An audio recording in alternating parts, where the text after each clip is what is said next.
And we are up and running, and it is right on the eve of Christmas here in the Midwest. So, and probably all the rest around the planet for those who are celebrating Christmas. So, how are you this morning, Barrett? I'm doing all right. I'm doing all right. Yeah, getting into that holiday spirit. I guess if the day before the Eve is the Eve, then since it's the 22nd, this would be Christmas Eve, Eve, Eve. Is that right?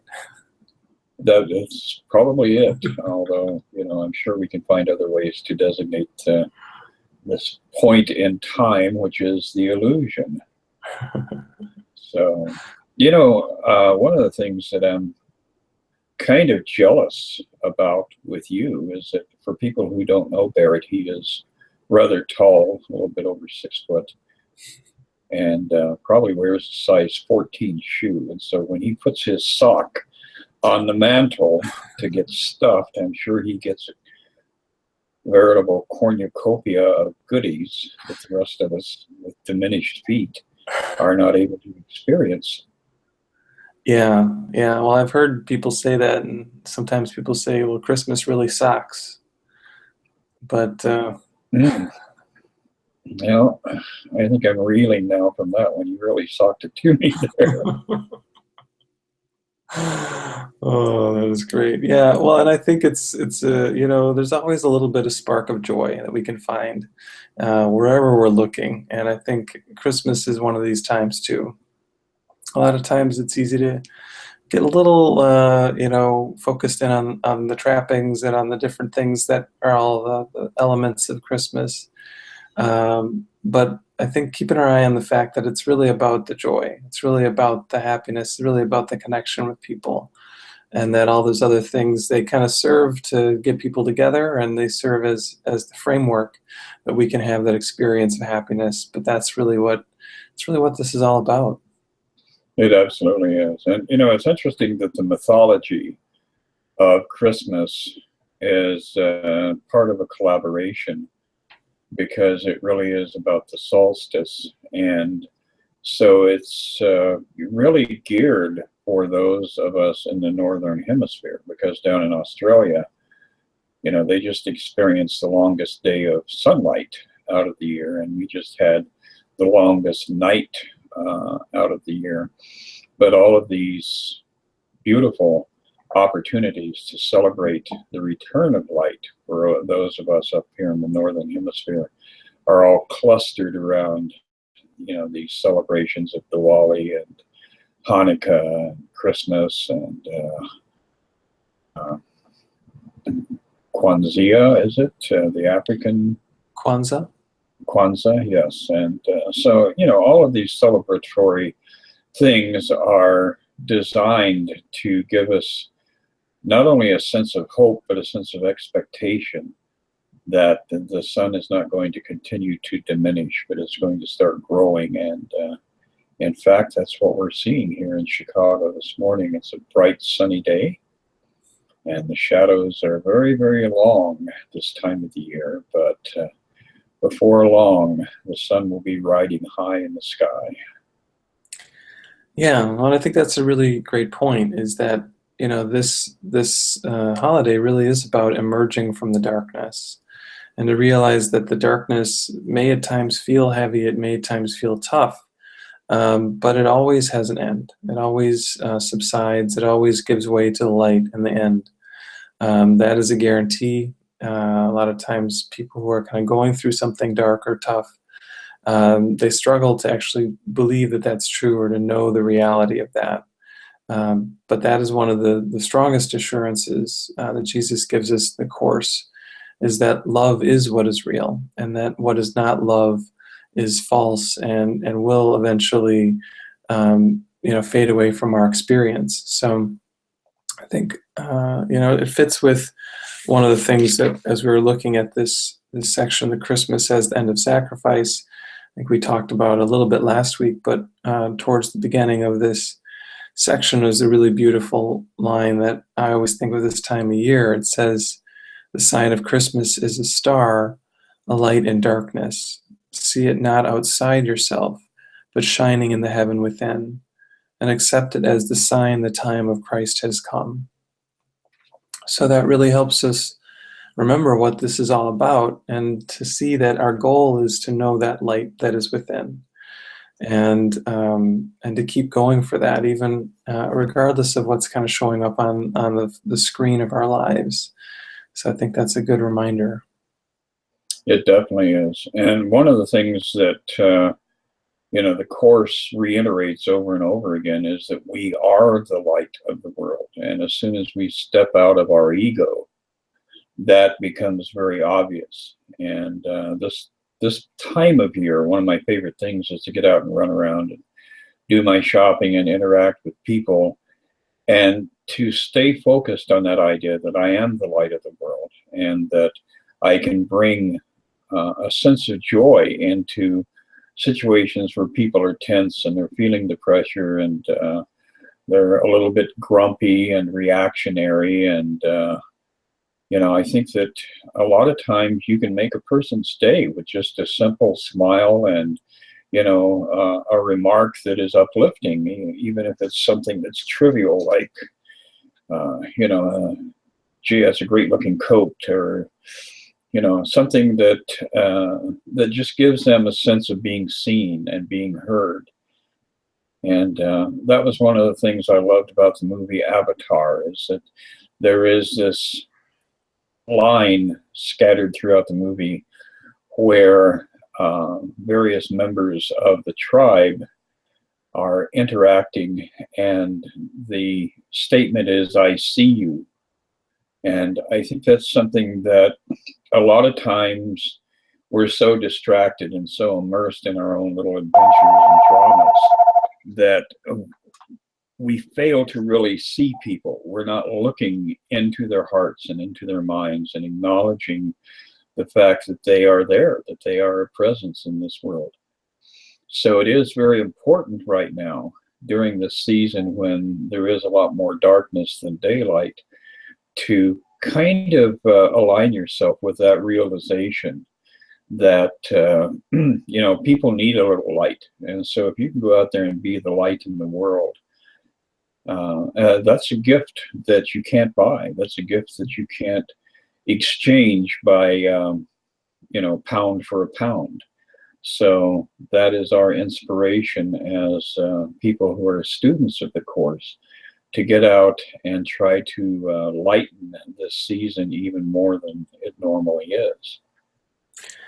Yeah, and one of the beautiful things about that is that as we give love, as we give joy, as we give happiness to the people that we're interacting with, the people in our lives, we receive it too. There's such a good feeling that when you're loving and kind and open-hearted, it's not a one-way street. It's something that really affects us all, even if people aren't seemingly directly related. When we get a little bit more that this world is really a reflection of a deeper oneness, we know that any sort of happiness that we experience is really a gift to all of humanity. And I think remembering that makes these opportunities to be kind, makes these opportunities to be loving even more beautiful, even more precious, and even more something that we want to keep choosing in our lives. So I think it fits really nicely in with this paragraph 7 in this section, where it says, "In the holy instant, the condition of love is met. For minds are joined without the body's interference, and where there is communication, there is peace. The Prince of Peace was born to reestablish the condition of love by teaching that communication remains unbroken, even if the body is destroyed, provided that you see not the body as the necessary means of communication." And I think what he's saying here is that our oneness is beyond all form, and that no matter what's happening, whether we seem to be with the bodies that we want to be with this Christmas season, or whether it seems like we're not with them, we can know that that communication of love is always there. And that is really, I think, the reflection of that Christmas spirit that we're talking about. It definitely is. And, as we go further in this paragraph, we're looking at that whole idea of sacrifice. It says, and if you understand this lesson, you will realize that to sacrifice the body is to sacrifice nothing. And communication, which must be of the mind, cannot be sacrificed. And I think that's, kind of springboarding ahead to the cycle of Easter and looking at what a lot of mainstream Christianity perceives as being the important point, which is the crucifixion. And really, in the state of awareness and the state of awakenedness that Jesus was in, I believe that he undoubtedly recognized the absolute truth of this statement, that he was sacrificing nothing by allowing his body to be used in such a horrific fashion, because 3 days later he's back communing with those who loved him and those who were his followers. And if you go back and read history, there are events all over the world. In Native America, there's probably 400 or 500 stories of a man that is described as being very Christ-like, appearing to the different peoples in North and South America, and coming, out of the desert or out of the jungle, wearing a white raiment, wearing sandals, and talking about love and forgiveness and communion. And so we find this mythology is peppered all over human history. And it all comes from the spark that was initiated in the period of Christmas, or the time of the birth of Jesus, when love was restored to the earth by an enlightened soul who stepped up and said, love is the supreme experience. Love is the active presence of God. And so when we really are in that vibe of the Christmas spirit, there are no sacrifices to be made, because we can extend joyously to everyone in all directions, and both enjoy watching others receive that, as well as getting the rewards of having it returned to us.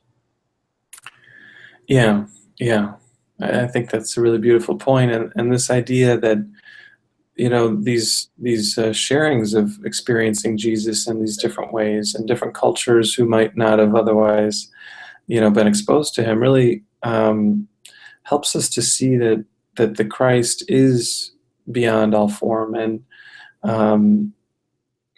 I think even as you were sharing about the story of the resurrection, we get this idea that Jesus returned basically to help us see that there was nothing to fear, and that death is not really real, that it doesn't have an effect on us when we get to that level, that state of being that he was in, where he knew that love was all that was real, and everything else just sort of fades and melts away when we get to that point. So it's really a remarkable example, and I think it's a goal that is a good one for us all to have, to get to a point where we can come to know the love of God without feeling like we really need anything else. I mean, obviously we can enjoy all the things of this world, but we get that on the deepest level, that we already have what we need, because we already have that wholeness within, and we already have that perfect peace, if we're willing to let go of everything that seems to be in the way of that. Yes, that is definitely true.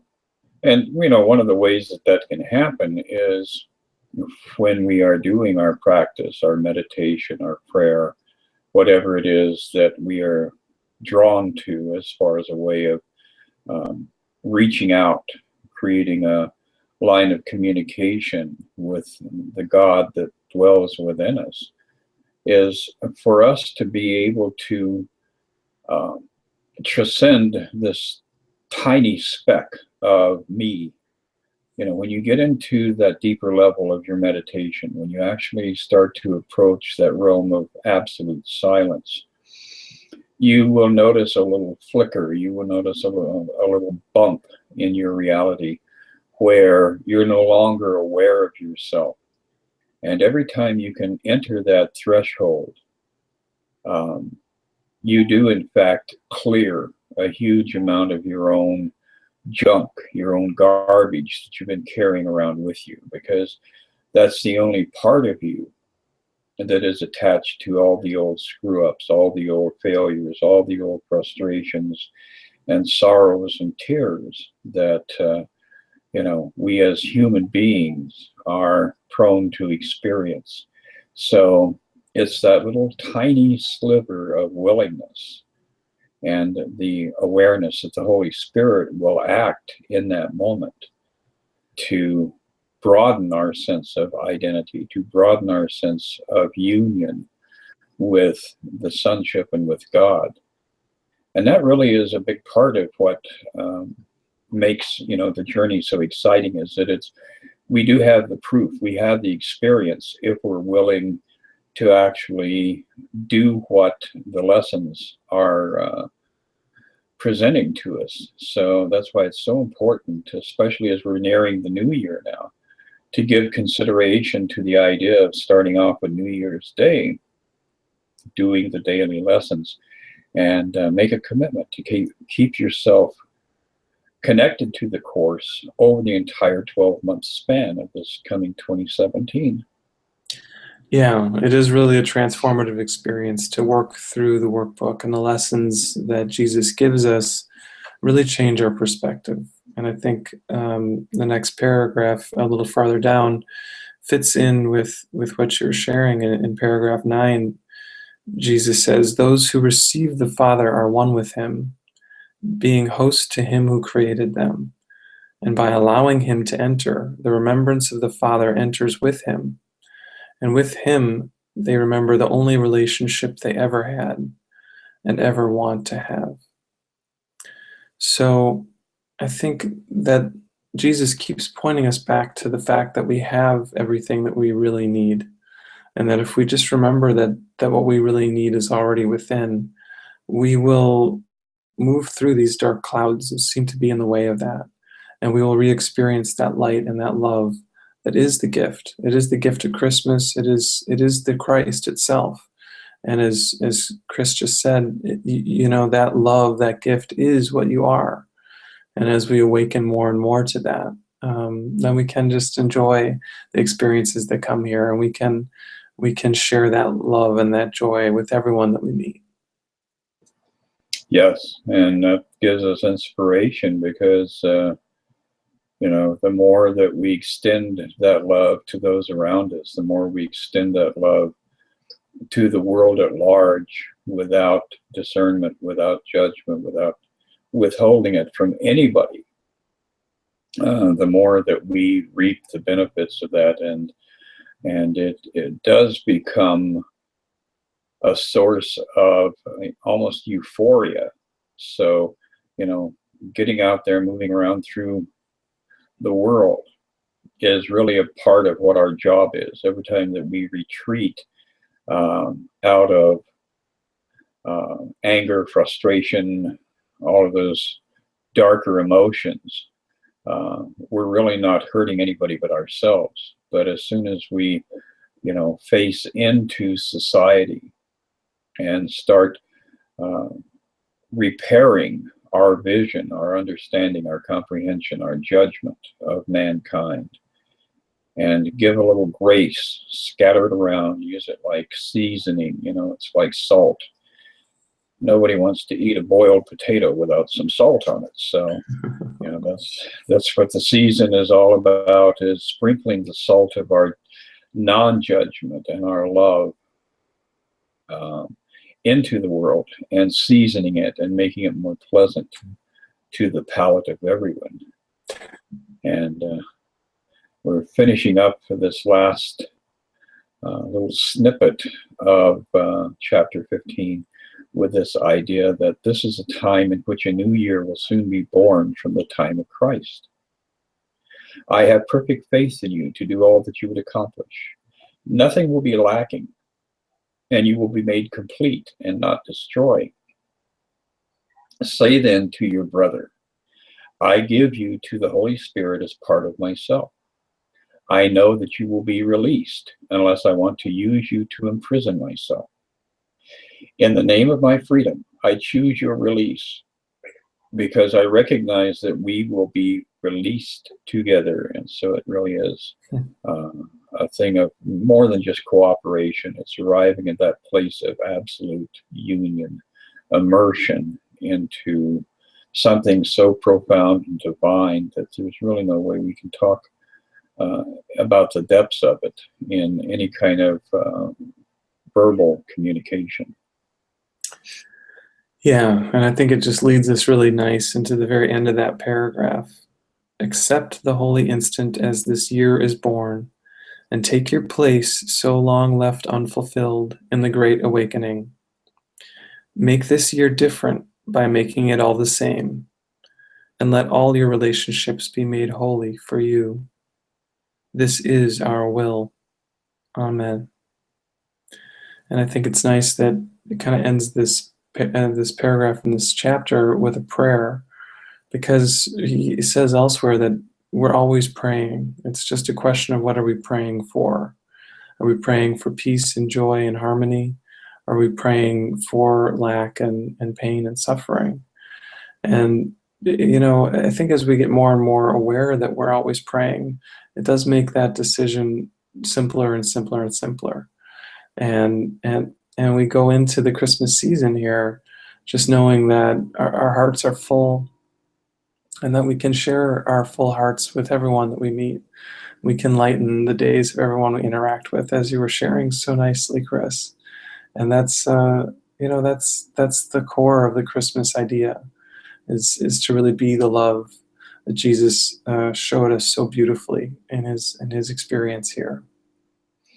Yes, and to be consciously aware that we're not confining it strictly to the followers of a cult or a tribe or a religion or anything else. We are looking at it as something to be extended universally to all of the sonship and all of the different aspects of God's holy creation.